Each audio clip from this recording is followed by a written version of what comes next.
고마우신 아버지 하나님, 우리에게 주신 이 귀한 만남을 감사합니다. 서로를 격려하고 위로하고 건조하는 하나님의 사람들의 언어와 손길들이 우리를 서로 만지게 하시고 또 새롭게 하게 하시고 강건하게 세워주시기를 원합니다. 아버지 하나님, 오늘 주의 말씀으로 우리에게 주님의 음성을 들려주시고 또 주님의 뜻을 알게 하셔서 이 땅에서 이 시대 속에서 우리가 바른 분별을 하게 하시며 또 바른 길을 걷게 하시며 아버지 하나님 믿음으로 승리할 수 있는 삶을 살 수 있도록 인도해 주옵소서. 오늘도 부족한 종을 주님의 도구 삼아 주의 진리를 전하는 입이 되게 하셔서 주님이 사용하여 주시기를 원합니다. 성령님의 역사와 충만케 하심과 감동하심을 구하옵고 예수님의 이름으로 기도합니다. 우리 요한계시록 19장 우리 11절부터 21절까지 다시 한번 읽고 오늘 말씀 공부하겠습니다. 제가 19장 11절 읽고 여러분 12절 읽고 이렇게 해서 하나씩 교독합니다. 내가 하늘이 열린 것을 보니 보라 백마와 그것을 탄 자가 있으니 그 이름은 충신과 진실이라. 그가 공의로 심판하며 싸우더라. 그는 눈을 붉고 그 머리에 많은 열매가 있고 또 이름 쓴 것이 하나가 있으니 자기밖에 아는 자가 없고 또 그가 피 뿌린 옷을 입었는데 그 이름은 하나님의 말씀이라 칭하더라.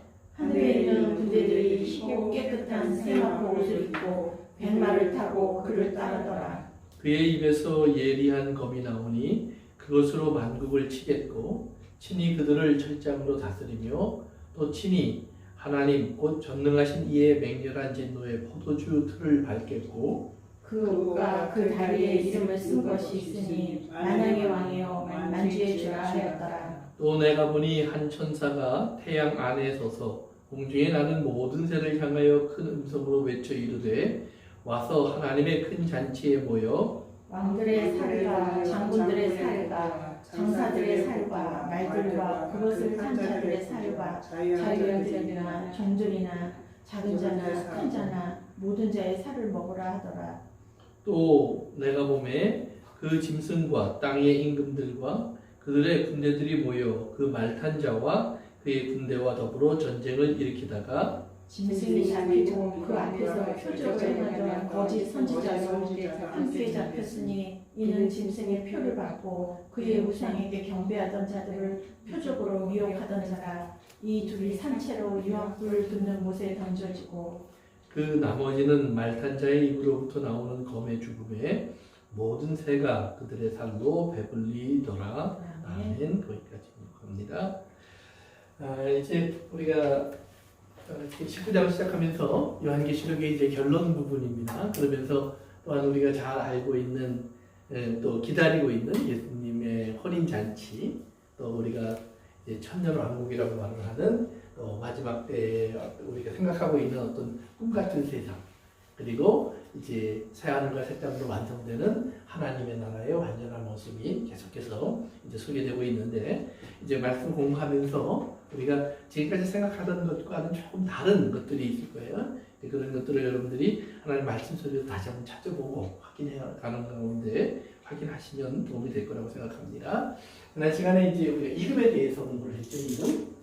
이름. 마지막 때 이 땅에 재림하시는 예수님의 모습을 4개의 이름으로 설명을 했었는데, 첫째가 뭐였죠?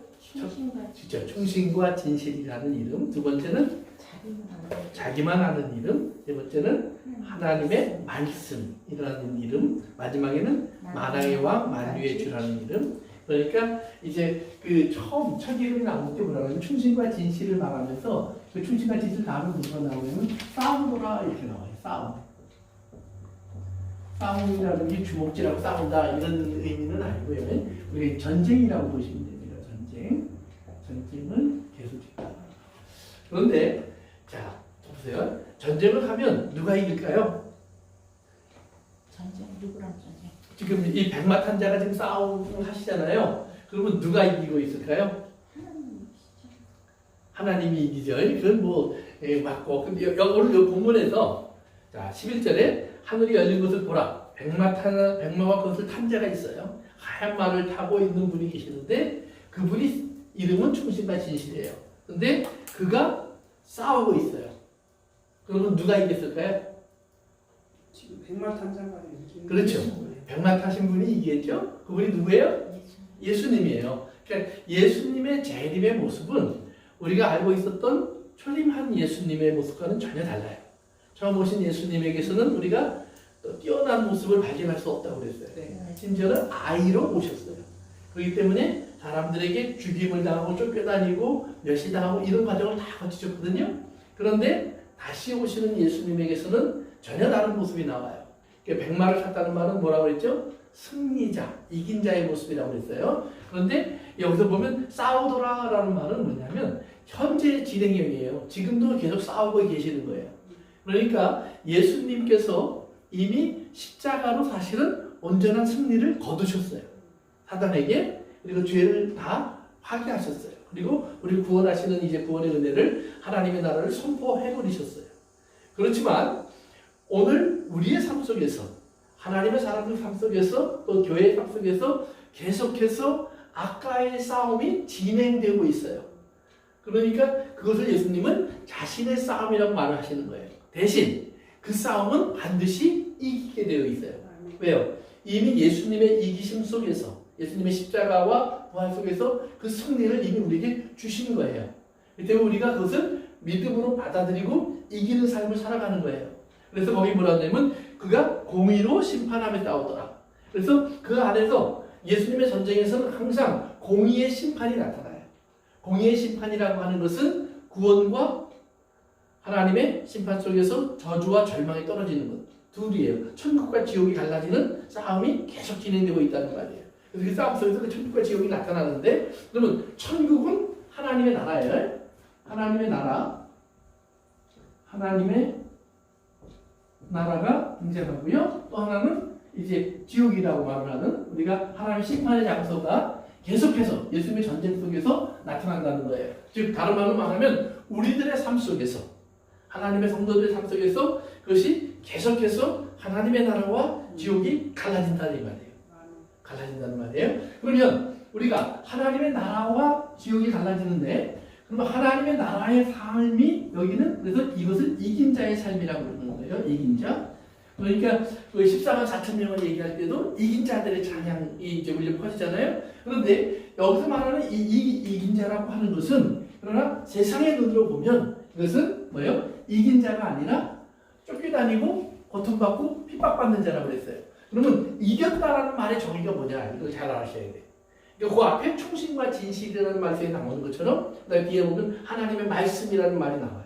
그리고 그 사이에 나만 알 수 있는 이름이에요. 즉 하나님의 말씀대로 싸워서 이기면 나만 알 수 있는 승리의 기쁨이 있어요. 그 나만 이긴 자만이 아는 거예요. 그래서 14만 4천 명이 부르는 노래, 또 어린 양의 노래, 모세의 노래를 부르는 사람들은 어떤 사람이냐면 그것은 경험한 사람만이 아는 노래라고 했어요. 그러니까 예수님 하나님의 이름을 주실 때도 지난 시간에 여호와라는 이름을 아브라함도 불렀고 이삭도 불렀고 야곱도 불렀단 말이에요. 그러나 그들은 하나님을 여호와의 의미를 가진 하나님으로 알지 못했고 능력이 많은 하나님, 뭐든지 할 수 있는 하나님으로만 알았다 이 말이에요. 우리도 그런 하나님 참 좋죠. 네. 네. 그러나 이제 우리가 알아야 되는 것은 하나님은 여호와 하나님으로 알려주기 원하시는 거예요. 힘이 세서 뭐든지 다 하실 수 있는 하나님이 무조건 좋을 것 같지만 그렇지 않다 이 말이에요. 이 땅의 모든 사람들이 알고 있는 하나님은 그 수준이에요. 그러니까 하나님은 왜 그것도 안 해? 하나님은 왜 저것도 안 해? 하나님은 뭐든지 다 아신다며 왜 이걸 그렇게 불의한 걸 내버려둬? 이런 불행한 일들을 그냥 보고만 계셔. 이런 식으로 말을 하는 것은 전능하신 하나님으로만 알기 때문이에요.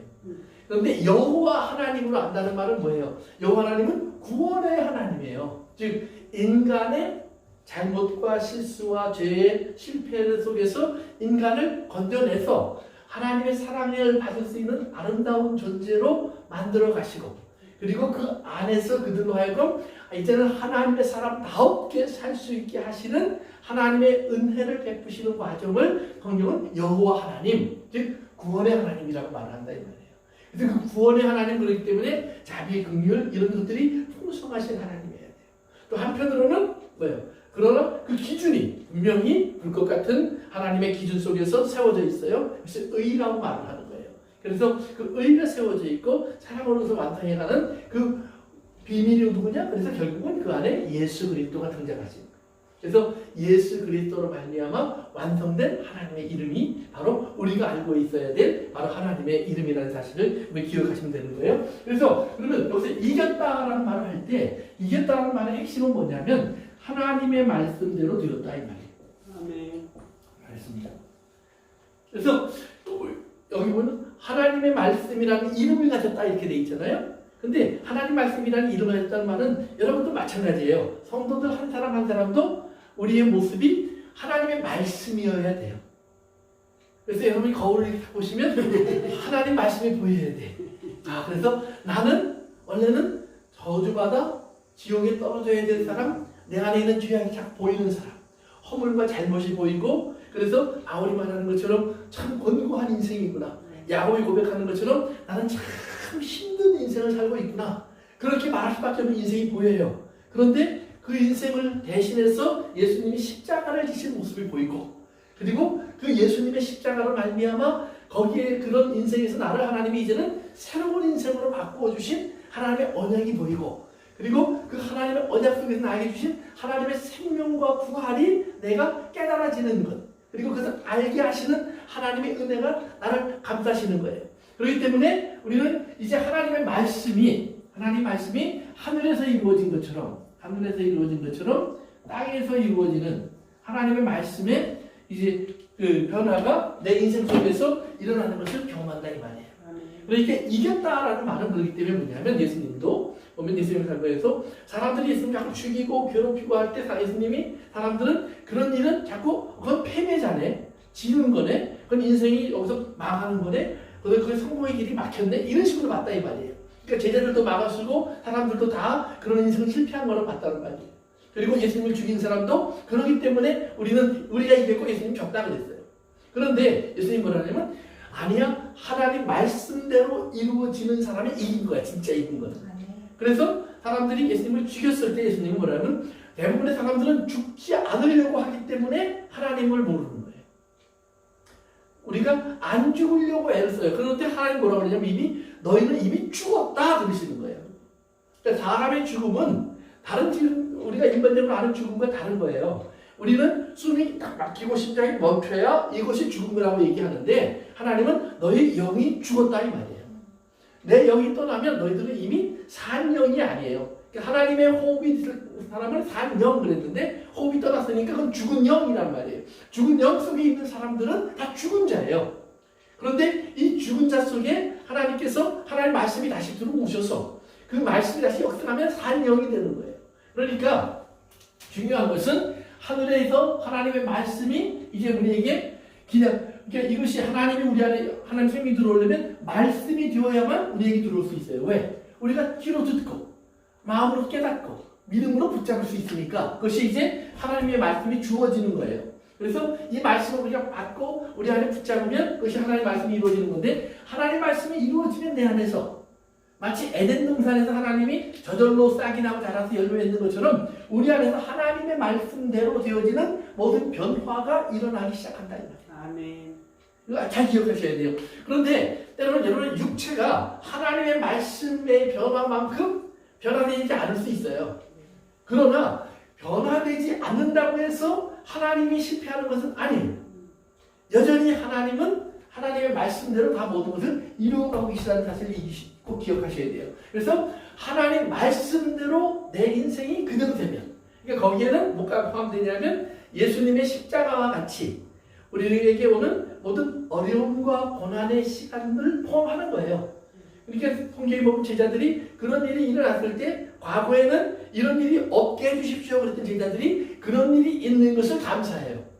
왜 그런 일이 있는 걸 감사하느냐? 하나님 말씀에 그런 일이 있어야 하리라 라고 되어 있으니까. 그 이유를 다 이해하지 못해도 우리가 중요한 게 그거예요. 우리가 모든 이해를 다 갖고 있지 않을지라도 우리는 하나님 말씀에 기록된 일들이 내 인생에 나타날 때 그렇기 때문에 말씀대로 되어지네 그리고 기뻐하시면 되는 거예요. 감사하시면 되는 거예요. 왜? 그 결과를 하나님이 이미 준비해 놓으셨으니까. 그러니까 하나님은 우리에게 과정만 얘기해 주신 것이 아니라 처음과 마지막까지 다 얘기하셨다 이 말이에요. 그래서 하나님 말씀은 알파와 오메가예요. 시작과 끝이에요. 그래서 끝이 무엇이냐? 오늘 우리 공부하고 있는 그 내용들이 끝이에요. 그러니까 끝의 부분에 가보면은 예수님의 혼인잔치를 이야기하는데 보세요. 이 혼인잔치 할 때 우리 보시면 좀 우리가 생각해 볼 게 하나가 있어요. 잠깐 봅시다. 다시 19장 위로 좀 올라가 보세요. 19장 위로 올라가시면 이제 할렐루야 찬송이 나온 다음에 7절에 보세요. 시작. 우리가 즐거워 크게 기뻐하여 그에게 영광을 돌리세 어린 양의 혼인 계약이 이르렀고 그의 아내가 자신을 준비하였으므로. 그래서 아내가 준비됐어요. 브라이드. 그런데 스스로 준비했어요. 스스로 자신을 준비했어요. 그런데 그 다음 절 보시니까 그에게 뭐가 있어요? 빛나고 깨끗한 세마포 옷을 입도록 허락하셨으니. 그러니까 이제 하나님께서 그러면 너는 신부의 옷을 입어. 신부 가운을 입혀주시는 거예요. 신부 드레스. 그런데 신부의 옷을 입혀주셨는데 그 신부의 옷의 특징이 뭐예요? 그렇죠. 성도들의 옳은 행실이에요. 여기 기억할 건 뭐냐면 여러분 한 사람들의 옳은 행실이 하나가 되어서 뭐가 돼요? 예수님의 신부의 옷이 되는 거예요. 그러니까 개인적으로 여러분이 신부가 되는 게 아니에요. 잘 아셔야 돼요. 우리가 하나가 되어서 신부가 되는 거예요. 그래서 성도들의 옳은 행실들이 이제 우리 집사님, 성도님, 뭐 자매님, 또 형제님 이런 분들의 삶이 다 이렇게 모아져서 어디 안에서 예수 그리스도의 말씀 안에서 모아져서 하나님의 사람의 온전한 모습을 만들어가는 것 성경은 그래서 이것이 하나님 앞에 의로운 옳은 행실이 되는 거예요. 그러니까 여러분들이 이 땅에 도덕적인 옳은 행실을 살아가는 것과는 전혀 다른 거예요. 그러니까 성경에서 말하는 옳은 행실의 가장 핵심은 뭐냐면 너희가 한 몸을 이루어서 이 말이에요. 그러니까 예수 믿는 사람들은 반드시 새로운 사랑을 시작하셔야 돼요. 반드시. 왜 새로운 사랑을 시작하냐면 우리가 육으로 난 것은 육이에요. 그러나 영으로 난 것은 영이에요. 바꿔 말하면 우리에게 혈육이 있어요. 육체적으로. 이제 한국 가시는 분들은 다 혈육을 만나러 가시는 거예요. 그런데 천국 가는 사람들은 누구를 만나러 가는 거예요? 영적인 형제와 자매를 만나러 가는 거예요. 그것이 이 땅에 동시에 존재해요. 그러니까 우리가 육체적으로만 알던 사람들을 관계 속에 있던 사람들의 관계를 이제 예수 그리스도의 사람들은 영의 관계로 바꾸기 시작하는 거예요. 그러면 이제 여기서 가장 큰 문제가 뭐냐면 육체의 관계 속에 끈끈이 맺혀져 있는 사람들이 문제가 돼요. 왜? 우리의 관심도 사랑도 마음도 항상 이쪽으로 먼저 가죠. 그러나 성경은 말하는 거예요. 아니요. 이제는 우리가 먼저 주의 나라와 주의 의를 구하고 먼저 하나님을 사랑하고 그 다음에 이웃을 사랑하는 거예요. 이웃. 그러면 이웃의 중심에는 가족보다 먼저 하나님의 사람이 있는 거예요. 그래서 이게 뭐가 되냐면 우리의 원수가 어디 있어요? 가장 사랑했던 사람들 속에서 나오는 거예요. 왜? 그들이 원하는 사랑은 육체의 사랑이고 그리고 이제 우리가 해야 할 사랑은 하나님의 사랑이에요. 그러면 여러분들이 형제와 자매, 예수 안의 사람들을 사랑한다고 해서 갑자기 그러면 이제는 교회에만 와 있고 집에는 안 가. 뭐 남편도 아내도 부모도 자식도 형도 아우도 없어. 왜? 나는 교회에 있는 사람들만이 내 형제요 진짜 자매니까. 어떤 면에서 교회에 있는 사람들이 형제요 자매인 건 맞아요. 그거는 맞는 말이에요. 틀린 말 아니에요. 사랑하셔야 돼요. 그러나 또한 동시에 하나님 분명히 우리에게 남편은 아내에게 아내는 남편에게 부모는 자녀에게 자녀는 부모에게 어떻게 하라는 말씀을 안 주셨다. 주셨어요. 주셨죠. 네, 반드시 주셨어요. 남편에게 아내를 어떻게 사랑하라고 그랬어요? 자신의 몸과 같이. 그렇죠. 교회를 위해서 자기의 몸을 주신 예수 그리스도가 하신 사랑처럼 내 아내를 사랑하라. 나한테 여러분이 그걸 물어보시면 나는 그렇게 그 사랑은 안 하고 싶어요. 왜? 너무 힘들어. 그렇게까지 하려면. 그러니까 다시 말하면 뭐예요? 하나님 말씀이 내 안에서 그 거부 반응이 일어난다 이 말이에요. 분명히 우리는 사랑한다고 그래요. 그런데 교회를 예수님을 사랑하고 성도들을 사랑할 때 그때는 또 우리 뭐냐면 육체적으로 이게 남이니까 조금 덜 사랑하고 싶어. 영적으로만 사랑하고 싶어. 이쪽은 우리가 육체적으로 사랑하지만 하나님 말씀대로 다 사랑하고 싶지 않아요.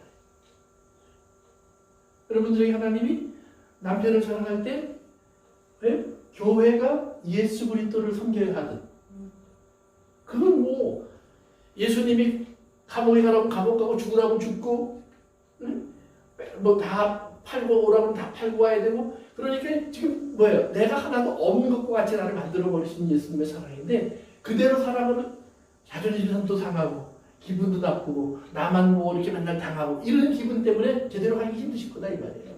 그러나 성경은 그걸 하라고 한다. 무엇 때문에? 그러니까 육체적인 관계 생각하면서 내가 그렇게 하면 저 남편이 어떻게 할까? 내가 그렇게 하면 아내가 어떻게 대할까? 그거 걱정하지 말고 순종의 개념을 하라는 말이에요. 누구에게? 하나님께. 그러니까 우리의 삶 속에서 우리가 가정 속에서도 그 사랑을 가지고 들어가는 거고 교회 속에서도 그 사랑을 가지고 오는 거예요. 그러면 우리가 거기서 항상 뭘 깨달아요? 나는 아직 멀었구나. 여기도 다 100% 못하고 여기도 다 100% 못하고 이게 다 도대체 뭐야? 그래서 나이가 뭐 하는 거예요? 그래서 하나님을 갈등하는 거예요. 그래서 기도하는 거예요. 그리고 못하는 채로 살다가 하나님께 가는 거예요. 맞아요? 아니요. 자기를 쳤어 복종시키기 시작하는 거예요. 안 되는 것들을. 그것을 하시기 시작하면 하나님이 주시는 이긴 자의 기쁨이 있어요. 아멘. 그냥 얻는 기쁨이 아니에요. 뭐 남편이 바뀌어서 내가 얻는 기쁨, 뭐 아내가 변화돼서 얻는 기쁨 그런 게 아니에요. 하나님의 말씀대로 내가 했구나 하는 데서 오는 승리의 기쁨이 있어요. 그 사람들은 뭘 하냐? 찬양해.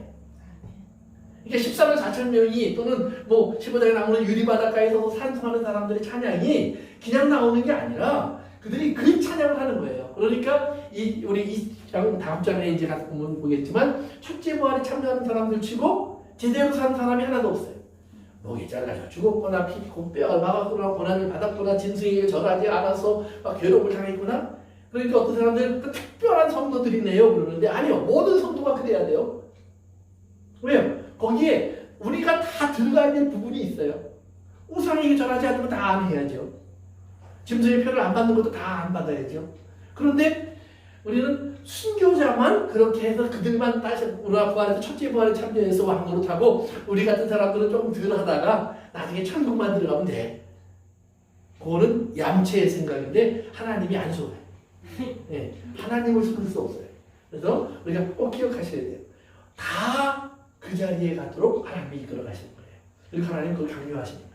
그러니까 이스라엘 사람들이 광야를 나왔는데 다 안 갔어요. 그렇게 하나님 어떻게 해요? 다 죽여요. 다 죽여요. 오직 두 사람, 여호수아와 갈렙만 들어가도록 허락하세요. 그러니까 이런 하나님의 나라의 원리가 있어요. 그러니까 여러분들이 그래서 이긴 자라고 하는 것은 이제 더 이상 우리가 과거에 알고 있던 것처럼 주먹으로 이기고 돈으로 이기고 실력으로 이기고 능력으로 이기고 지위로 이기고 이것이 아니라 그 사람 안에는 하나님 말씀이 안 이루어져도 내 안에는 하나님 말씀이 이루어지는 거예요. 그들이 악한 행동을 할지라도 예수님의 주변의 모든 사람들이 악한 자가 됐어요. 제자들은 버렸어요. 그러나 그들은 다 하나님 말씀대로 안 한다고 할지라도 예수님은 하나님 말씀대로 하신 거예요. 그것이 뭐예요? 이긴 거예요. 그래서 그것이 싸움이니까 그러니까 그때 내 안에서 어떤 생각이 나냐면 육체적으로 해보고 싶고 윤리적으로 해보고 싶고 논리적으로 해보고 싶고 사법적으로 해보고 싶고 이런 마음들이 막 일어난다 이 말이에요. 그때 그 마음을 따라가면 망하는 거예요. 그러니까 요즘 교회 속에서도 보면 문제가 일어나면 많이 법정으로 가요.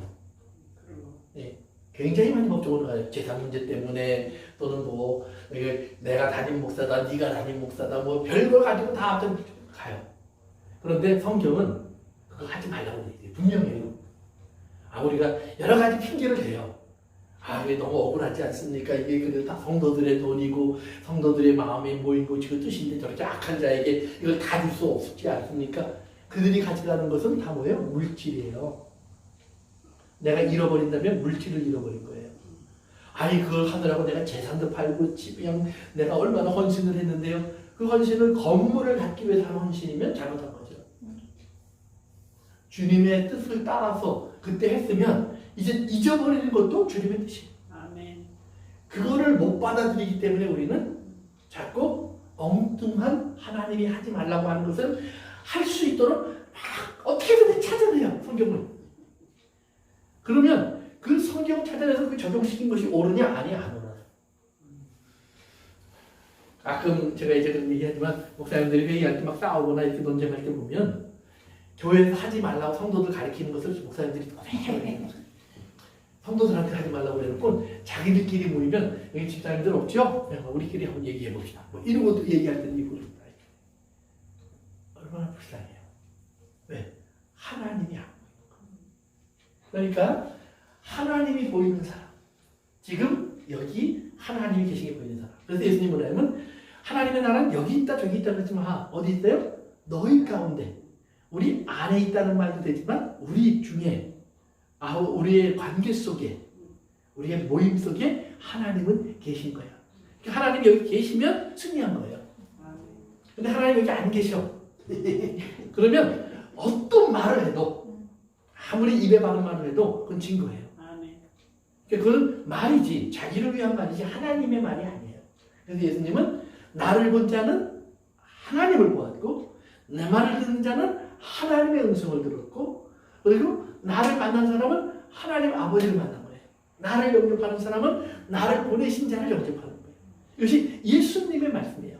그러니까 우리가 철저하게 우리가 이긴 자, 그래서 하나님의 나라를 우리 가운데 이끌어오는 사람이 이기는 거예요. 그래서 우리의 승리는 다른 데서 오는 것이 아니라 거기서 온다. 그래서 우리가 이 승리의 비결을 알게 되면 그러면 오늘 이제 우리가 이제 19장을 이해하는데 많이 도움이 됩니다. 오늘 보세요. 그럼 19장 밑으로 다시 내려갑니다. 그러면 아까 한 가지만 더 얘기하고 갑시다. 그래서 그 세마포 옷은 성도들의 옳은 행실이에요. 연합된 모든 성도들의 모습이 예수 그리스도의 옷이에요. 그리고 그 다음 절에 보면 이렇게 되어 있어요. 혼인잔치에 청함을 받은 자들은 복이 있다. 그는 여러분 각자를 부르시는 거예요. 그러니까 우리가 이게 이제 열처녀의 비유에도 보면 많은 분들이 신부가 된 줄 알아요. 15처녀가. 5처녀는 신부가 아니에요. 들러리예요. 혼인잔치에 참여할 수 있도록 초대받은 사람들이에요. 신부의 모습은 보이지 않아요. 그런데 그 신부의 모습이 어디 나와 있느냐? 준비하고 있는 5처녀 속에 있는 거예요. 그 5처녀가 준비하고 있던 모습, 기름을 준비하고 있던 모습이 뭐예요? 바로 그 신부의 옷이에요. 그러니까 신부는 그 옷을 입고 있어요. 그리고 그 5처녀는 각각 하나님이 초청받은 거예요. 그러나 미련한 5은 하나님이 문을 닫아버리시잖아요. 그러니까 혼인잔치에 보면 분명히 신부 얘기는 나오는데 신부가 안 보여요. 옷만 있어요. 그리고 나중에 이제 21장에서 보면 신부 하늘에서 내려오는 신부의 모습도 그냥 예루살렘 성이에요. 사람의 모습이 아니에요. 그런데 그 성의 모습을 문은 12지파, 그 다음에 기초석은 12사도. 이게 다른 말로 말하면 구약과 신약에 나오는 모든 성도들의 모습으로 하나님은 세워놓으신 것이 그런 아름다운 성전이라는 말이에요. 그러니까 거기에는 그래서 지난번에 말씀드렸지만 개인적인 금은 보석이 없어요. 모두가 함께 누리고 즐기는 하나님의 영광과 영화로 가득 찬 곳, 거룩과 아름다운 곳이 천국이에요. 이렇게 기억하시면 됩니다. 다시 밑으로 내려갑니다. 그래서 이렇게 그렇게 싸우고 승리하시는데 그러면 이제 예수님이 싸우시는 좀 더 구체적인 모습이 이제 15절에 보면 나옵니다. 시작. 같이 읽어봅니다. 시작. 그의 입에서 예리한 검이 나오니 그것으로 왕국을 치겠고 친히 그를 철장으로 다스리며 또 친히 하나님 곧 전능하신 이의 맹렬한 진노의 표조틀을 밟겠고. 왜요? 그래서 예수님이 이 전쟁을 어떻게 하시느냐? 3가지 무기를 쓰세요. 3가지. 하나는 입에서 검이 나와요. 검. 그 다음에 두 번째는 철장. 철로 된 몽둥이에요. 세 번째는 발로 밟아요. 발로 밟아요. 그런데 검은 어디서부터 나와요? 입. 철장은 손. 발은 발이에요. 네. 그러니까 온 몸으로 예수님의 모든 움직이시는 온 몸으로 이 땅에 하나님 예수님의 전쟁이 시작되고 싸우시고 승리하시는 거예요. 그러면 입에서 나오는 검은 뭘까요? 말씀이죠. 우리 데살로니가 후서 한번 가서 보세요. 데살로니가 후서 2장 8절 한번 읽어보세요. 2장 8절. 그때 불법한 자가 나타나리니 주 예수께서 그 입의 기운으로 그를 죽이시고 강림하여 나타나심으로 패하시리라. 아멘. 뭘로요? 입의 기운으로. 그 입의 기운이라는 말은 breath란 말이에요. 호흡이에요. 호흡. 그러니까 입에서 나오는 호흡. 그러니까 그 호흡이라는 한단 말로 말하면 그것은 성령, 루아, 바람을 말해요. 그러면 성령, 즉 영이신 예수님의 무기는 그럼 뭐냐? 요한복음에 가서 보니까 내가 너에게 이르는 말이 영이요 생명이니라. 그러니까 말씀이에요. 그러니까 하나님의 말씀이 이미 선포되어 있고 그 말씀으로 하나님께서는 이제 불법하고 불의한 것들을 다 폐하시는 거예요.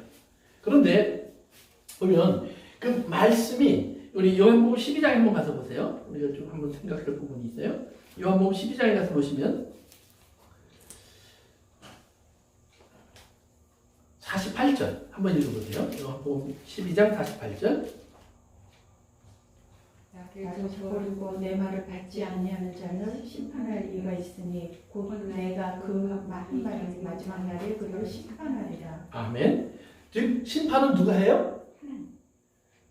거기 금방 읽었는데 하나님이라고 대답하시는 건 맞는 말이지만 그게 점점 좀 섭섭하죠. 기껏 찾았는데 다시 시작. 나를 저버리고 내 말을 받지 않는 자를 심판할 이가 있으니 네. 곧 내가 한 그 말이 마지막 날에 그를 심판하리라. 그 심판은 누가 해요?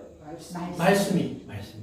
즉 요한복음에서는 말씀이 시작할 때 처음 나오죠. 1장 1절에서 태초에 말씀이 계시니라 이 말씀이 하나님과 함께 계시니 이 말씀은 곧 하나님이라.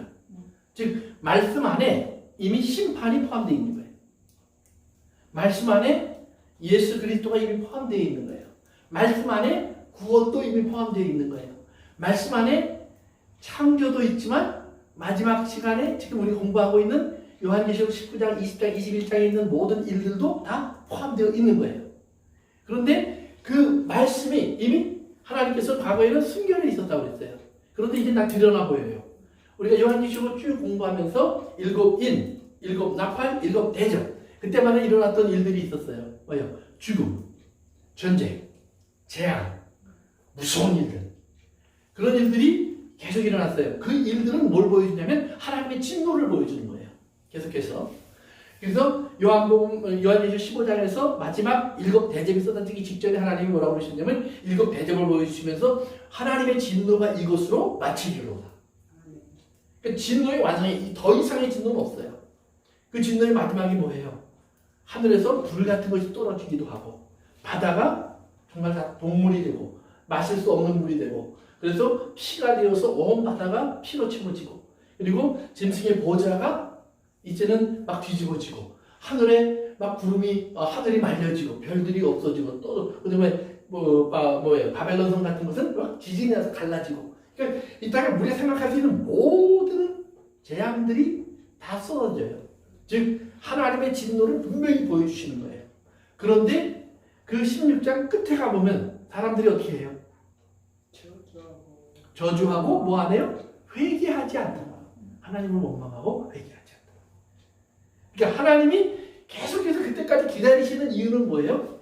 여러분 공부했죠? 그렇죠?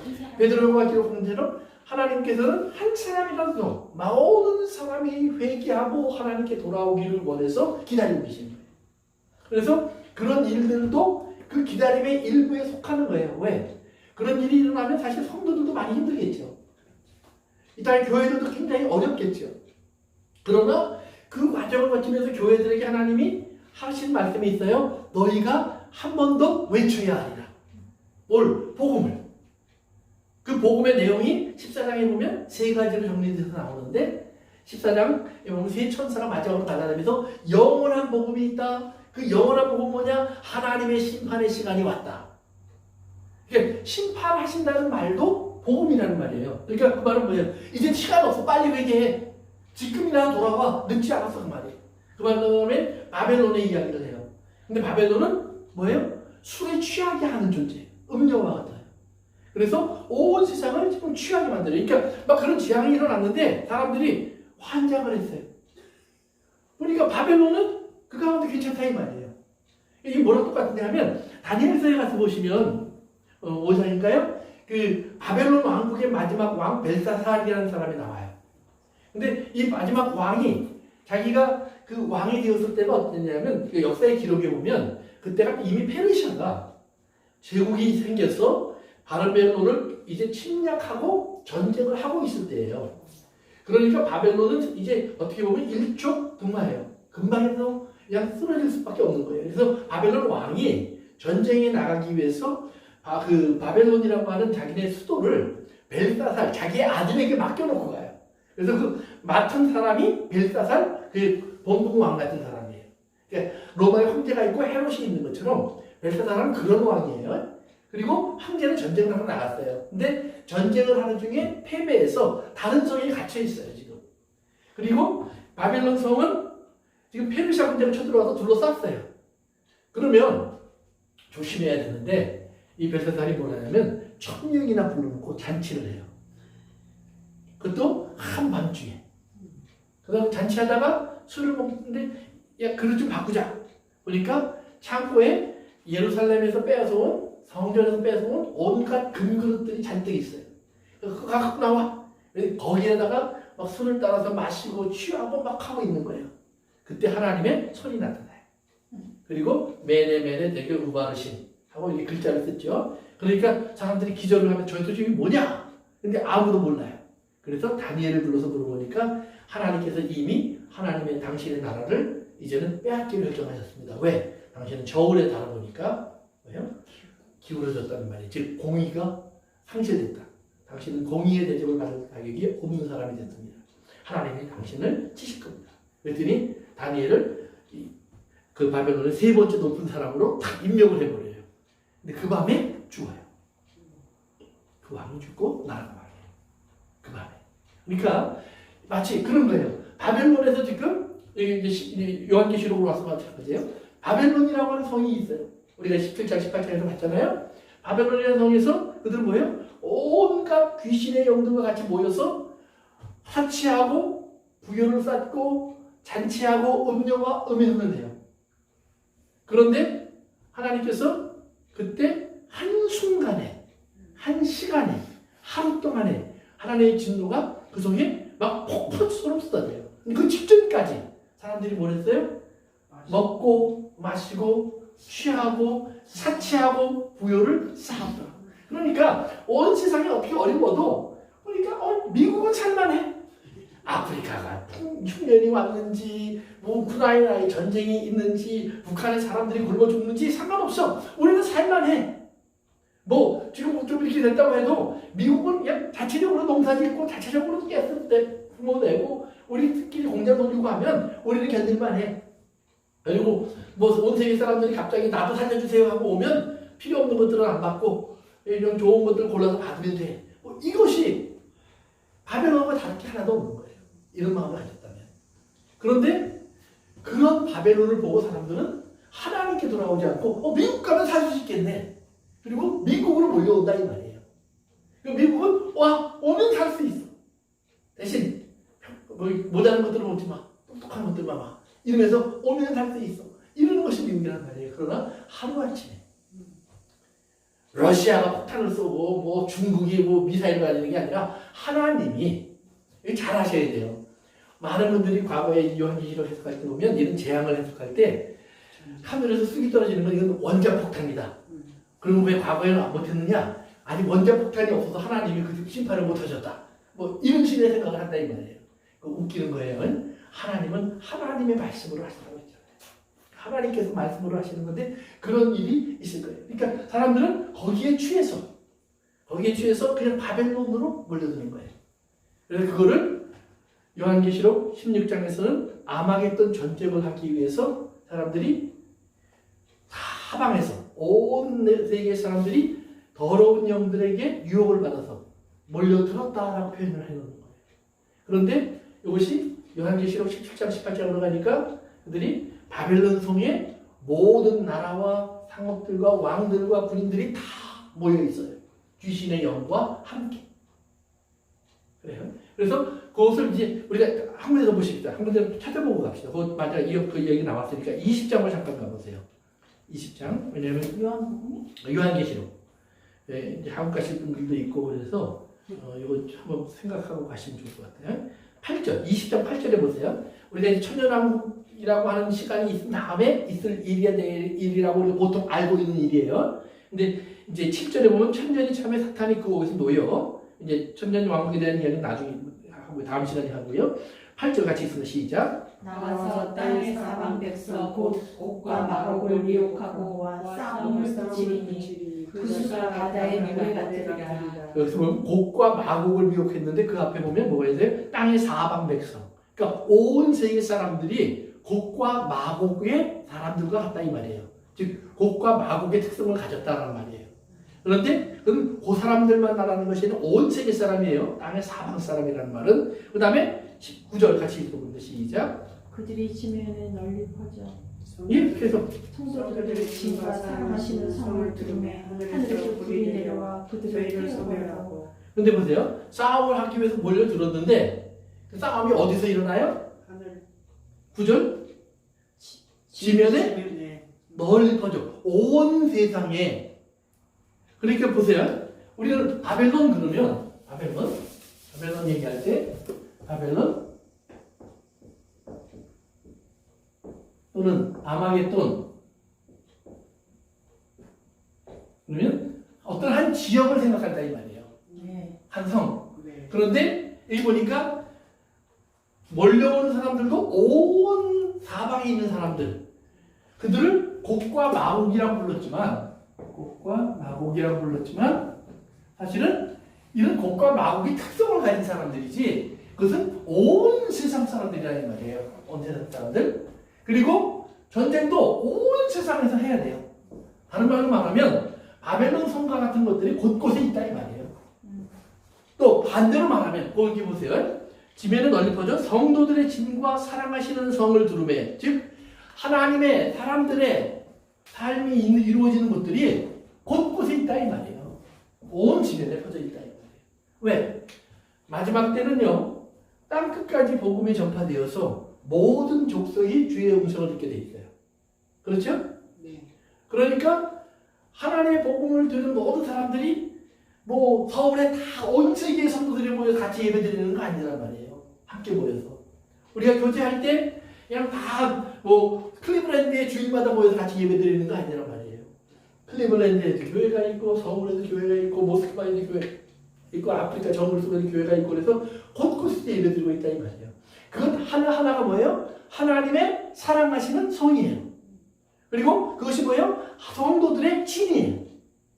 그런데 그들이 예배하고 있는 것들을 다 연결시켜 놓으면 뭐예요? 그것이 그리스도의 신부예요. 이것이 하나님의 교회의 모습이에요. 하나님의 모습이에요. 그렇기 때문에 그들은 우리는 다 똑같은 하나님을 부르고 똑같은 주의 이름으로 예배를 드리고 똑같은 주님의 살과 피를 나누고 똑같은 주님의 말씀을 나누고 똑같이 가사나 곡조는 다를지라도 내용은 하나예요. 어린 양을 찬송하고 하나님께 영광 돌리는 예배를 드려요. 그러니까 이 곡과 마곡의 전쟁은 뭐예요? 이들을 다 파괴하려고 하는 거예요. 그럼 이걸 다 파괴하려고 하는데 칼 들고 가서 할까요? 창 들고 가서 할까요? 그게 아니란 말이에요. 이들의 공격도 예수님의 입에서 나오는 것도 칼인 것처럼 이들의 공격도 우리의 생각과 이론과 마음을 흔드는 것들을 다 포함하는 거예요. 물론 전쟁이 일어날 수 있어요. 이거 뭐 확실히 없을 거다. 그건 아니에요. 전쟁이 큰 전쟁이 있을 수 있어요. 그리고 교회를 상징하는 어떤 상징적인 장소를 중심으로 전쟁이 있을 수도 있어요. 그러나 우리가 기억해야 될 것은 그것은 단순하게 어떤 한 장소에서 일어날 전쟁을 얘기하는 것이 아니라 온 땅의 전체 속으로 온 땅을 전체적으로 악으로 지배하려고 하는 이런 역사적인 사건이 일어날 거다 이 말이에요. 그것이 점점적으로 일어나서 파도처럼 어느 순간인가 해일이 일어나서 확 덮치는 것처럼 지금 해일이 일어날 준비를 조금씩 하고 있다가 팍 터질 수 있다 이 말이에요.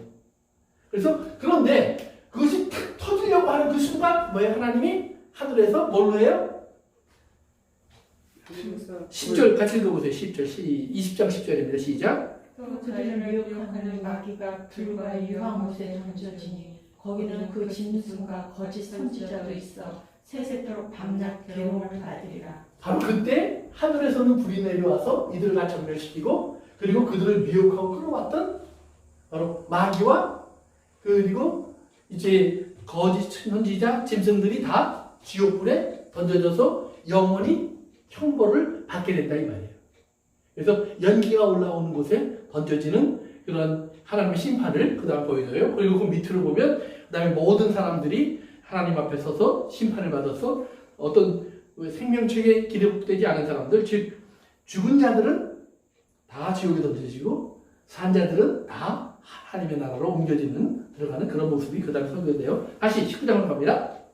어쨌든 그래서 이런 예수님의 세 가지 무기, 그 다음에 철장도 보세요. 우리 이사야서 11장으로 한번 가봅시다. 이사야서 11장 4절 이사야서 11장 4절 한번 읽어보실까요? 찾으신들 공의로 가난한 자를 심판하며 정직으로 세상의 겸손한 자를 판단할 것이며 그의 입에 막대기로 세상을 치며 그의 입술의 기운으로 악인을 죽일 것이며.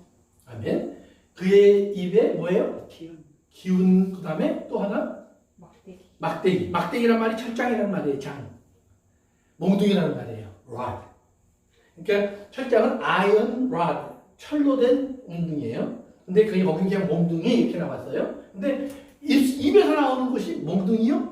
입에서 나오는 것이 아까 데살로니가 후서 읽었던 것처럼 그런 죽일 수 있는 기운이요? 입에서 나오는 것이란 말이에요. 다. 그러니까 철장도 검도 다 뭐예요? 말씀이에요. 즉 하나님의 모든 일은 지난번 시간에 얘기했지만 하나님이 말씀하시는 것이 아니라 말씀이 나와서 그들을 멸망시키는 거예요. 뭐대로? 말씀대로. 그러니까 예수님의 삶에서 말씀대로 다 이루어진 것처럼 십자가까지 반드시 이 땅에 하나님의 진노도 그 말씀대로 이루어져요. 그래서 그러면 예수님이 하나님께서 이렇게 해서 이제 철장으로 치고 그다음에 발로 밟고 것은 지난 시간에 이사야서 63장 읽은 것처럼 여기 보면 이제 포도주 틀에 낳고 발로 밟는 거예요. 그래서 이런 즉 철저한 파괴를 말하는 거예요. 그러니까 구약 성경에서 하나님께서 이스라엘을 치실 때나 또는 제국들을 하나님의 진노 속에서 치실 때도 보면 하나님께서 막 내가 그들을 진노하여서 막 쳤어, 새 밥으로 주고 이런 얘기 많이 나오거든요. 근데 그때 하나님이 직접 하신 게 한 번도 없어요. 다 블레셋은 페르시아가 쳤고 블레셋은 또 뭐 주변의 다른 민족들이나 또는 이스라엘이 쳤고 그리고 나중에는 바벨론이나 애굽이 쳐들어와서 쳤고 그 다음에 바벨론은 페르시아가 쳤고 페르시아는 헬라가 쳤고 헬라는 로마가 쳤다는 말이에요. 즉 이 땅에 악을 계속 들어서 하나님은 악을 계속 치게 사용하시는 거예요. 그래서 우리 한 군데 보시고 넘어갑시다. 스가랴서 한번 가보세요. 스가랴서 1장 위에 나옵니다. 1장 15절 한번 읽어볼까요? 시작. 아니면 여러분을 심히 진노하나니 나는 조금만 더하였거늘 그들은 힘을 내어 고난을 더하였습니다. 그래요. 사무엘하 7장에 보면 하나님께서 이제 다니엘에게 예언하시는 내용이 다윗에게 주시는 축복의 약속이 있어요. 그게 뭐냐면 이제 너는 성전을 못 짓지만 내 후손 중에 내가 이제 일으켜서 그가 성전을 짓게 하겠다. 그리고 다시는 왕권을 뺏지 않겠다. 사울에게서 뺏은 것처럼. 그래서 그 집안이 영원한 이스라엘의 왕가가 될 거라고 예언을 주세요. 그러면서 뭐라고 얘기하냐면 그러나 잘못하면 내가 인생 막대기와 사람의 채찍을 들어 그를 치려니와 그를 버리지는 아니하리라 그래요. 그러면서 그 다음에 하나님 그러면 어떤 인생 막대기를 쓰시냐? 바로 오늘 스가랴서 1장 15절에 보면 여러 나라들이에요. 예. 우리 24절 가서 보세요. 10장 24절. 이사야서 10장 24절. 한번 읽어볼까요? 그러므로 주 만군의 여호와께서 이르시되 시온을 거주하는 내 백성들아 아수르가 애굽이 한 것처럼 막대기로 너를 때리며 몽둥이를 들어 너를 칠지라도 그를 두려워하지 말라.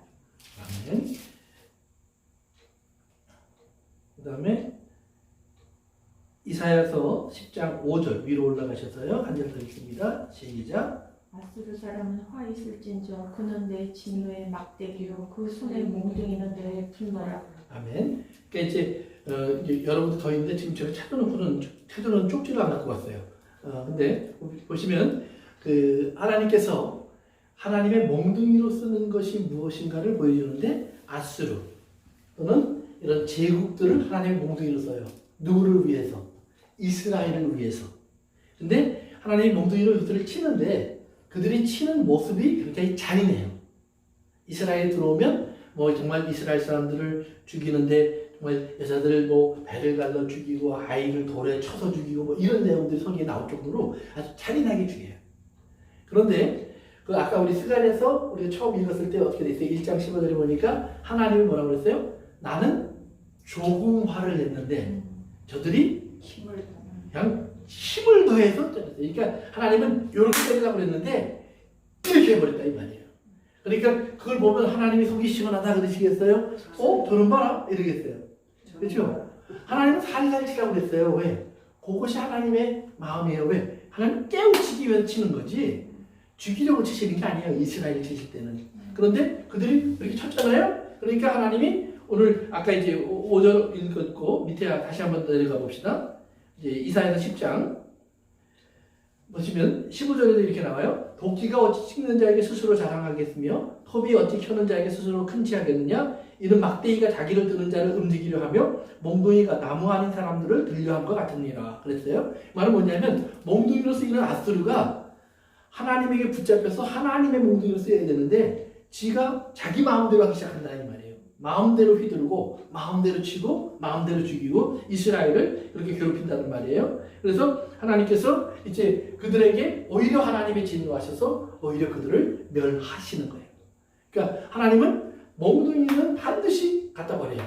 꼴도 보기 싫다. 왜? 자기 자식이 막 피티를 흘리고 죽어가는 모습을 보니까 아버지 마음이 찢어진다 이 말이에요. 그래서 몽둥이를 갖다 버리시고 하나님께서 이제 이걸 치시는 거예요. 그런데 그런 몽둥이를 생각하다가 그래서 이제 철장을 다시 우리 생각하면 그러면 하나님께서 그 몽둥이를 하나님 손으로 쓰는 것이 아니라 우리 여기서 알 수 있는 것이 뭐예요? 마지막 때에도 하나님은 악한 자들을 쓸어서 몽둥이로 쓰실 거다 이 말이에요. 그러니까 여자 음녀를 얘기할 때 어떻게 했어요? 짐승과 열 왕들이 모여서 음녀를 죽이고 찢고 그리고 불살라 버렸다 이렇게 표현되어 있잖아요. 처럼 악이 악을 주게 하시는 거예요. 그런데 이 악들이 하나님의 손을 자기들을 들어서 하나님 쓰시는 걸 깨닫고는 그 다음에 뭐예요? 어느 순간인가 자기 힘이 센 줄 알고 하나님의 거룩한 성을 치려고 하는 그런 모습까지 보인다 이 말이에요. 왜? 악은 항상 지나쳐서 더 악을 만들어가요. 그때 하나님께서 그들을 마지막으로 심판하시는 모습이 이제 마지막 심판의 모습이에요. 그래서 우리 다시 이제 돌아갑시다. 그러니까 이런 삼중, 검, 철장, 발로 밟는 것 이것은 철저한 파괴를 말해요. 철저한 파괴지만 그것이 우리가 생각하는 것처럼 하나님께서 이제 직접 사람들에게 전쟁을 해서 막 사람을 죽이는 것보다는 첫째는 악이 악을 들어치게 하시고 두 번째는 뭐예요? 하늘에서 말씀을 따라서 내려오는 하나님의 진노의 현상들이 있어요. 우박이 내려올 수도 있고 번개가 치기도 하고 바다가 해일을 일으키기도 하고 지진이 나서 땅이 갈라지기도 하고 하는 온갖 현상들이 일어나서 뭐예요? 하나님의 진노를 이 땅에 선포하게 되어 있다 이 말이에요. 그래서 그 진노 속에서 그러면 살아남을 자가 있을까요? 없을까요? 없어요. 그래서 19장 다시 갑니다. 요한계시록 19장으로 가세요. 그래서 하나님의 그 진노에 대한 얘기를 한 다음에 17절에 가서 보니까 또 내가 보니 한 천사가 태양 안에 서서 그래요. 태양 안에 서 있다는 말은 뭐냐면 누구나 다 볼 수 있다는 말이에요. 모든 사람이 알 수 있어요. 그래서 천사가 외치는 거예요. 공중에 나는 모든 새를 향하여 큰 음성으로 외쳐 이르시되 와서 하나님의 큰 잔치에 모여 왕들의 살과 장군들의 살과 장사들의 살과 만들과 그들 탐자들의 살과 자유인들이나 종들이나 작은 자나 큰 자나 모든 자의 살을 먹으라 하더라. 이 살을 먹으라는 말은 뭐냐면 그들이 다 죽어서 지금 널브러져 있다는 말이에요. 즉 하나님의 진노가 땅에 쏟아진 것으로 멈추지 않고 모든 죽은 자들을 아무도 돌볼 수 없는 죽음에 버려지게 했다는 말이에요. 그러니까 우크라이나 요즘 전쟁 때 보면 가끔 뉴스에 죽은 시신들을 버리고 간 모습들이 나와요. 길거리에 막 던져져 있다든지 어떤 구덩이에 막 그냥 던져져 있다든지 제대로 매장도 안 된 참혹한 모습이 보이죠. 바로 그런 모습을 말하는 거예요. 그냥 짐승들 밥이 될 정도로 다 널려져 있다는 말이에요. 그렇다고 해서 이런 재앙들이 일어났는데 진짜로 짐승들이 살아있을까요?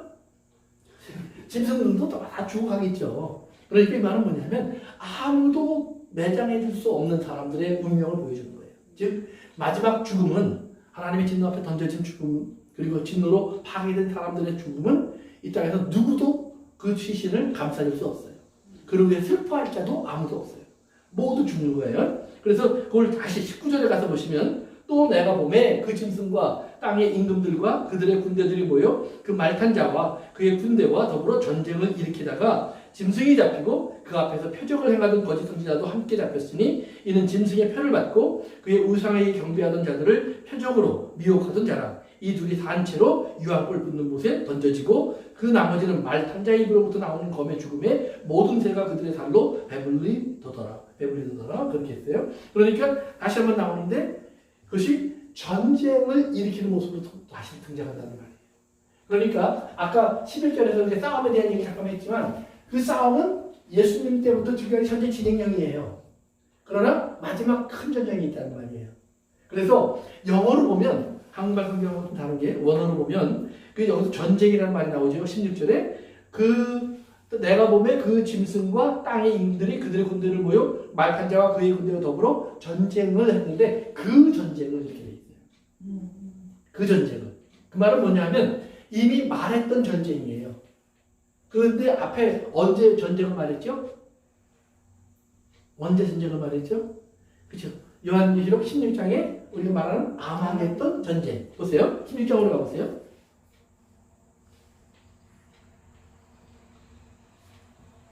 우리 14절 가서 보시면 그들은 귀신의 영이라. 그래서 용의 입에서 짐승의 입에서 거짓 선지자의 입에서 더러운 영들이 튀어나갔어요. 근데 그걸 귀신의 영이라고 그랬어요. 근데 귀신의 영인데 이적을 행해서 온 천하 왕들에게 가서 그 이제 하나님의 전능하신 이의 큰 나라에 있을 전쟁을 위하여 그들을 뭐예요? 모으더라. 그 전쟁을 위하여 모이더라. 즉 그 모습이 지금 요한계시록 19장에 보니까 그들이 하늘에서 등장한 백마를 타신 그분과 그를 따르는 군대들과 대적하여서 온 땅의 모든 왕, 장군, 군인, 자유자, 종, 온갖 종류의 사람들이 다 모여서 즉 성도들을 제외한 모든 사람들이 against God, 하나님의 군대를 대적하는 자들이 되어서 하나님을 대적하려고 하더라고요. 그러니까 그것은 어마어마한 숫자겠죠. 그러니까 우리가 그 앞으로 가면 다섯 번째 나팔, 여섯 번째 나팔이 불었을 때 보면 그 강이 마르고 약 2억 명이나 되는 악한 영들의 군대가 등장해요. 그래서 인류의 3분의 1을 죽이더라. 이렇게 이제 얘기하거든요. 그러니까 그런 군대나 아마겟돈에서 모여서 등장한 군대나 오늘 19장에서 모여서 등장한 군대나 아까 20장에서 말했던 곡과 마곡의 군대나 다 똑같은 전쟁이에요. 그래서 다 그 전쟁. 그래서 20장에서도 다시 한번 가보세요. 20장. 요한계시록 20장. 가서 보시면 8절에 천년이 참에 사탄이 그곳에서 놓여 나와서 땅의 사방 백성 곧 곡과 마곡을 미혹하고 뭐와 싸움을 붙이리니 싸움이라고 나왔죠. 똑같은 단어예요. The war. 똑같은 전쟁이에요. 원어는 똑같은 단어인데 한국말로는 어떤 데는 전쟁, 어떤 데는 싸움 이렇게 표현했을 뿐이에요. 그러나 똑같은 단어고 거기서 더가 붙어 있어요. 그러니까 그 전쟁을 위해서 모으는 거예요. 그러니까 똑같은 전쟁을 지금 이렇게 곡과 마곡으로 표현을 해주기도 하고, 그 다음에 이제 짐승들, 새들을 불러 모아서 먹으라고 했던 그런 참혹한 전쟁의 모습으로 표현해주기도 하고, 그리고 또 아마겟돈 전쟁이라고도 표현해주기도 하고, 그 다음에 요한계시록 18장에 가보면 바벨론의 온 세상 사람들이 귀신의 영과 함께 모여서 거기서 흥청망청하는 모습으로도 보여줘요. 그러니까 전쟁은 그런 흥청망청하는 모습도 전쟁이라는 말이에요. 그러니까 그렇게 그렇게 살 수 있는 길이 있어. 근데 성도들은 지금 어디가 있어요? 광야에 있어요. 광야가 어디예요? 딴 데가 있는 게 아니에요. 바벨론 성 안에 성도들의 피가 있다고 했어요. 그러니까 흥청망청하는 사람들 속에 하나님의 성도들은 저것이 아닌데 하고 깨어서 경성하여 믿음을 지키고 있는 사람들이 있다 이 말이에요. 어떻게? 짐승에게 절하지 않고 우상에게 절하지 않고 짐승과 우상에게 절하지 않고 표를 받지 않으면 뭐예요? 가난할 수밖에 없겠죠. 생존하는데 어려움을 겪을 수밖에 없겠죠. 그런데 그것을 감내하면서 그러니까 죽음을 당하면서 믿음을 지키는 시간이란 말이에요. 그러면 지금은 우리가 그런 일이 없는 아주 살기 좋은 세상에 살고 있는 것 같잖아요. 그런데 사실은 영적으로 보면 여러분의 지금이 훨씬 더 위험한 시간일 수도 있어요. 차라리 노골적으로 악이 있으면 믿음이 뭔지를 분명히 알 수는 있을 거예요. 그러나 그걸 우리가 노골적이지 않은 이런 두름둔한 이런 환경 속에 있으면 내가 회색인데 하얀색인 줄 안다 이 말이에요. 내가 검은색인데 검은색인 걸 모른다 이 말이에요. 그래서 깨어서 경성해서 내 마음속에서 치열한 전쟁을 하셔야 돼요. 그러니까 요한계시록은 우리에게 지금 너희는 깨어서 이 치열한 전쟁을 해야 되는 걸 알려주고 있는 거예요. 그래서 너희가 의를 지켜라, 믿음을 지켜라. 그래서 정말로 하나님 앞에서 너희가 경건한 거룩함을 유지하라 이 말이에요. 보세요. 이 얘기만 하고 우리 마칩시다. 우리가 만약에 신앙생활을 하는 것의 목적이 뭐냐면 정말로 이런 모든 것 속에서 다 해결돼서 우리가 하나님의 나라에 들어가는 거예요. 우리는 하나님의 나라를 천국이라고 얘기해요. 그러면 천국을 여러분이 가기를 원하는 천국은 어떤 천국이에요? 여러분이 가기를 원하는 천국은 어떤 천국이에요? 근심도 없고 근심도 없고 아픔도 없고 눈물도 없고 눈물도 없고 이게 다 나와 있어요. 또 싸움도 없고 근데 가장 중요한 게 하나 빠진 거예요. 하나님 나라가 하나님 나라이려면 반드시 있어야 되는 게 하나가 있어요. 뭐예요? 하나님을 찬양하는 것, 하나님과 함께하는 것, 그쵸, 그 안에 있는 것. 하나님이 없으면 흥청망청되는 바벨론도 지옥이고 하나님이 계시면 삭막한 광야도 천국이에요. 왜? 하나님 계시니까 거기가 천국이죠. 그러니까 우리 찬송에 그 있죠. 초막이나 궁궐이나 그 어디나 하늘나라. 그런데 우리가 생각하는 하늘나라는 금, 은, 보석, 영광, 멸류관, 잔치, 죽지 않아, 아프지 않아, 행복해, 어려운 것 없어. 그러면 하나님 없어도 오케이. 그런 생각을 할 수도 있다 이 말이에요. 근데 처음에 말씀하셨던 게 없잖아요. 없는 건 맞아요. 그런데 그런 거 없는 세상인데 하나님도 없어. 그러면 우리 상관없냐? 그런 게 다 있어도 하나님이 계셔. 그러면 거기가 천국이냐 이 말이에요. 그러니까 잘 생각하셔야 돼. 우리가 정말 하나님 나라를 원한다는 말은 지금도 하나님 지금도 가르치신 게 그거예요. 이스라엘을 왜 광야로 데리고 나가셨느냐? 좋은 궁궐로 안 데리고 가고 왜요? 하나님 말씀으로 사는 걸 가르치는 거예요. 그렇죠? 근데 하나님 말씀으로 가는 걸 가르치는데 보면 먹는 거 입는 것 때문에 계속 불평이 나와요. 그러나 거기 하나님 나라인 건 틀림없어요. 그렇죠? 하나님이 계시고 하나님이 통치하시고 하나님 그들에게 주시고 입히시고 먹이시고 돌보시고 관리하셔요. 보호하셔요. 그런데 그들에게 그것이 도망가고 싶은 나라예요. 다시 애국으로 가고 싶었어요. 굉장히 많은 경우에 우리도 그런 착각할 수 있다 이 말이에요. 하나님의 나라, 천국을 얘기하면서 우리 많은 사람들이 천국 가면 돼, 지옥 가지 않으면 돼. 그런데 거기 하나님 계시느냐 안 계시냐는 것은 큰 문제가 아니에요.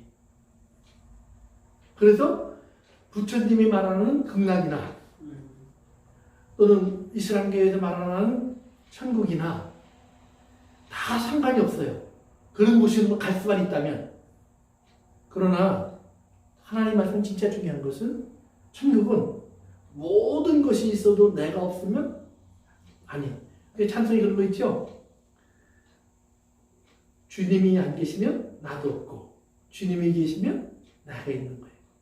그런데 우리는 주님이 안 계셔도 금도 있고 죽지도 않고 병도 없고 배부르게 먹고 죽지 않고 잘 살 수 있고 행복할 수 있으면 돼. 그런 착각하시면 안 된다 이 말이에요. 그러니까 천국은 그 착각에서 끄집어내시는 거예요. 오늘 짐승의 밥이 되고 지금 엄청난 죽음을 당하는 모든 이 땅에 있는 모습들을 보면 거기에는 사실은 흥청망청했어요. 먹고 마셨어요. 주님 앞에 가서 주님의 아름다운 신부로 등장한 사람들을 보면 옳은 행실, 믿음을 지키다가 다 고통을 받는 사람들이에요. 아픔을 겪는 사람들이에요. 그런데 그들은 그걸 고통과 아픔이라고 말하지 않고 하나님의 은혜 안에 있는 거룩함, 하나님의 은혜 안에 있는 생명, 하나님의 은혜로 얻게 된 승리, 이긴 자가 돼요. 그래서 하나님을 찬양해요. 자기가 뭘 누릴까에 관심이 없어요. 이미 그건 다 주어져 있어요. 초점을 항상 하나님을 잃지 않는 거예요. 그래서 요한계시록 마지막 장 우리 22장에 가서 보시면 하나님의 나라의 특징은 뭐냐면 성전이 없어요. 왜? 어린 양이 성전이에요. 즉 어린 양과의 교제, 어린 양과의 만남, 어린 양과의 함께함, 이것이 다 성전이에요. 그러니까 하나님 나라의 생활의 전부는 뭐예요? 어린 양과 함께하는 거예요. 그러니까 그것이 천국이에요. 이것을 잃어버리면, 그러니까 어린 양을 잃어버리면 천국이 없어지는 거예요. 그래서 요한계시록 다시 한번 우리 그걸 깨우쳐 주시는 거예요. 너희들 천국이 뭐라고 생각하니? 이런 무자비한 어려움 속에서 구원받아서 그거 피하면 천국이니? 7년 환난 도망간다는 사람들. 미리 휴거해갖고 하늘에서 7년 동안 혼인잔치하고 아래는 막 환난이라고 막 죽어가는 걸 본다는 사람들. 그건 뭐예요? 환난을 피한다는 초점이 있는 거예요. 그러나 지금 우리가 환난을 겪을 수 있다는 생각을 안 한다. 7년 환난보다 더 무서운 환난이 지금 우리가 겪고 있는 환난이에요. 그건 장래의 환난은 큰 문제가 아니에요. 지금 내가 겪고 있는 환난과 유혹 속에서 내가 이기는 게 중요해요. 그래서 내가 그 이기지 못하면 뭐가 돼요? 짐승의 밥이 되는 거예요. 사단이 우리를 물어뜯잖아요. 우리를 삼키잖아요. 우리의 시간을 도둑질하고, 우리의 생각을 도둑질하고, 우리의 마음, 감정을 도둑질하고, 우리의 인간 관계를 파괴하는 일들을 얼마나 많이 해요, 사단이. 그러나 우리 돌아서면, 예수 그리스도 안에 있으면 우리는 다시 얻잖아요. 원수로 만들어 놓은 그것을 우리는 다시 깨트리잖아요. 그러니까 다시 극복해서 사랑으로 덮어나갈 수 있잖아요. 누구 안에서? 예수 그리스도 안에서. 예수 그리스도 안에서. 그래서 사도 바울은 in Christ, 예수 그리스도 안에서. 사도 요한은 오늘 하나님의 나라, 하나님이 함께하는 나라, 하나님이 계신 곳, 여기에 초점을 맞춰서 여러분의 마지막 때의 신앙생활에 승리가 있기를 바랍니다. 예, 기도하겠습니다. 고마우신 아버지 하나님, 오늘도 저희들이 함께 나눈 주의 말씀을 우리가 기억하게 하시고 또 마음에 품게 하시고 이 말씀 속에서 우리 깨우쳐 주신 하나님의 나라를 항상 우리가 믿고 갖고 누리며 살아갈 수 있도록 도와주옵소서. 예수님의 이름으로 기도합니다. 아멘. 우리 다음 시간에 20장, 그래서 앞으로 한 2시간 안에 가능하면 우리